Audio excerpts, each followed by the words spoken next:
When David and Guillaume got back in touch about making Detroit, I wasn't terribly surprised they decided to make it because the fan response was so intense. So it makes sense that they would choose to do that after the enthusiasm. It was a challenge, and it was just an interesting thing to get my head around how to approach this character now as a different, much older person, and whether or not she had changed. And I'm very happy to say that with Detroit, I've had the opportunity to see Kara grow so much more than I ever expected. You do the housework, the washing, you cook the meals, and you take care of... God damn it, where the fuck's the rat gone now? Alice! Alice! I mean, she starts out essentially how she does in Kara in a very, not robotic, but, you know, android, other way, and getting to take this journey where she becomes more and more human as it goes on. You know, and as an actor, that's a wonderful exploration in every way, whether it's how she sits, her posture, how her voice changes, how emotions change, and how much emotion is based on things like empathy and social experience. And so having, you know, as much material as I got with David to have this huge, nuanced arc was really incredible. Why couldn't we just be happy? This experience has been quite different than the experiences I've had shooting film or TV or doing theater work. I have 83 dots on my face and a really flattering black wetsuit type thing, and you're jumping around with props, and it's kind of like being a 10-year-old imaginative kid, which is fun. There's 80 cameras around us. It's already lit. So we just shoot and shoot and shoot and shoot and shoot. There's no change of sets, there's no hair and makeup, there's no wardrobe, so we move really fast, and we'll go through about 35 pages in a day. Working in TV or film, we'll probably do 6 pages a day.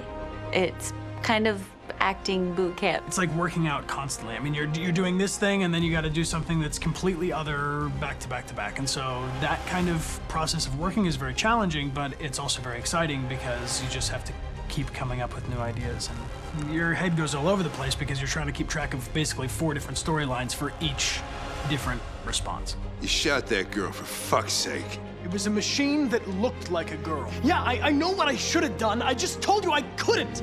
All right, I'm sorry.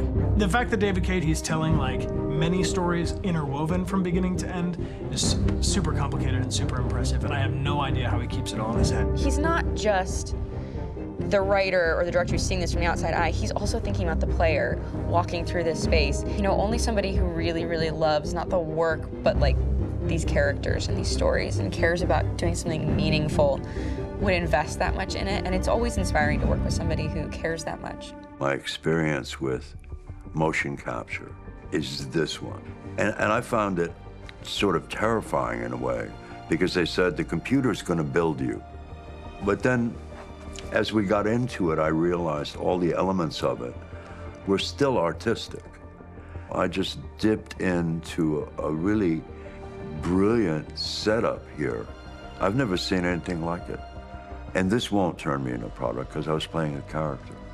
So it's wonderful. In the game, Detroit comes back because of a revolutionary industrial rebirth. And there's no reason why that can't happen in Detroit, because they have such tremendous infrastructure for millions and millions of people who can very easily support, you know, a new industry. The city is really strong and resilient, but the city has also been through so much. You see the damage. But it takes that time of kind of rebuilding and reinvesting into the city that I think is happening slowly but surely. The potential of Detroit as a city is something that this game does a lot of justice to, because it would be easy to look at Detroit as some place that used to be, and that's not the case. This game provokes a lot of conversation and reflection on our potential near-future engagement with machines. That's what we are to them.